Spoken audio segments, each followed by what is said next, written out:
gas tank in the car. So the first thing we had to do is we had to buy a new sending unit and lock ring from Max Auto Parts, and all in total that was about $70, $80 for everything, so that was quite expensive.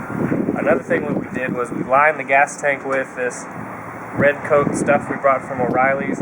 What you do is you pour it in, you mix it around a little bit, it makes a coating on the bottom of the gas tank so that none of the rust and dirt can escape anymore, and then you pour the rest out. So that costs $30, so there's $100 right there that I wasn't expecting on paying for.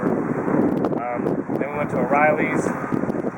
Again, we got the metal fuel filters. Now, a lot of people put the plastic fuel filters on these cars, and that's not safe because plastic can melt if it gets hot enough, so always use metal fuel filters. I'm planning on putting 2 on this car, one right after the tank, and then one right before the carburetor, so hopefully nothing will get the carburetor all jammed up and nasty. So, the last problem we were going to have is there's this hanger.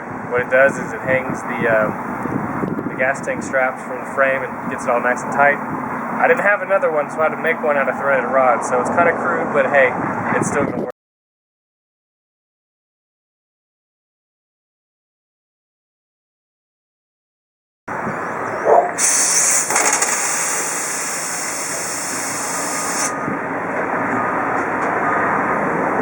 Alright, and there it is, gas tank is in. I think we're good to go. Another problem I did find since I've been under here is the rear end's leaking out of the front. I thought it was leaking out of the drain, so that's going to be a new seal, but that will be for another day, a video for another day. Another thing I want to show you guys is that.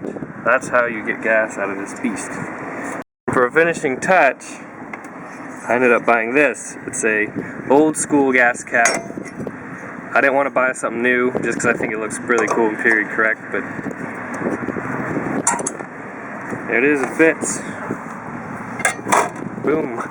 So now we just have to run the lines from the tank to the line, and then from the line to the fuel pump. One last thing I did was I changed the plastic fuel filter to a metal one. The reason being, I don't like having any kind of rubber fuel line whatsoever on my motor. I like metal from the carb to the fuel pump, and then metal all the way back to the tank. Just one flexible line between the hard line and the fuel pump. But if you can't, like on this, which has a different carburetor, I like to have as much metal as possible, and the plastic thing I just had to get rid of. The reason being is there was one on my Corvette years back, and I changed it right as I got it. The reason being is because the big block made the fuel filter get so hot that you could see the ends starting to bend downward and melt, and it was just like, that is not a good idea. So I've heard horror stories about it. I've seen a lot of cars catch on fire because of this stuff, so hey, use metal fuel filters.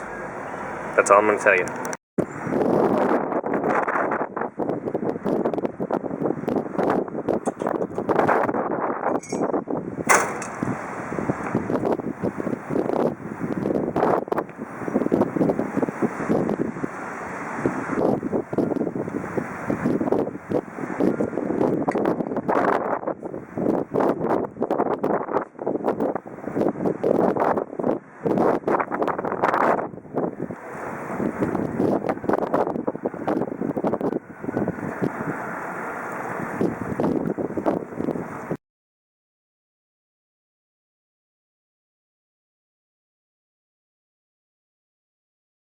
Alright, we have the gas tank in, we have the fuel lines all hooked up. I turn the key. It looks like the gas gauge does work, that's good. So, let's see. Go.